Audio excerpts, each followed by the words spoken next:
আপনার অল্প সাহায্যে বেঁচে যাবে একটি প্রাণ। চকরিয়া থানা সেন্টারের নিয়মিত রিক্সা চালক উমর আলীর একটি বাল্ব নষ্ট হয়ে গেছে। তার উন্নত চিকিৎসা করতে হবে। চিকিৎসার ব্যয় তার পক্ষে বহন করা সম্ভব নয়, তাই আপনাদের কাছে সাহায্যের আবেদন করেছেন। চকরিয়া থানা সেন্টারের পূর্ব পাশে হাজিপাড়ায় নিজ বাড়িতে চিকিৎসার অভাবে পড়ে আছেন তিনি। আসসালামু আলাইকুম। আমি একজন থানা সেন্টারের রিক্সার ড্রাইভার, পুরান ড্রাইভার উমর আলী।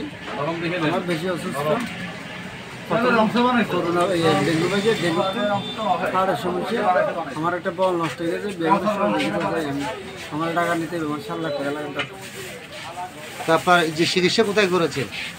এখন হচ্ছে সেটা মেডিকেলে, মেডিকেল থেকে টাকা নিয়ে যেতে হবে, টাকা নিয়ে যেতে মানে বল নষ্ট হয়ে গেছে, পরিবর্তন করতে হবে। কত টাকা লাগবে বলছে? 7 লাখ টাকা। আপনার মোবাইল নাম্বার আছে? আমার মোবাইল নাম্বার আছে। বলেন। বিকাশ আছে? 018755150515। এটি বিকাশ আছে? বিকাশ আছে। আবার বলেন। 018755150515। আর দেশবাসী আর বাসি গেলে আর পুজো গেলে আর বেগুন টাকা সবজি থেকে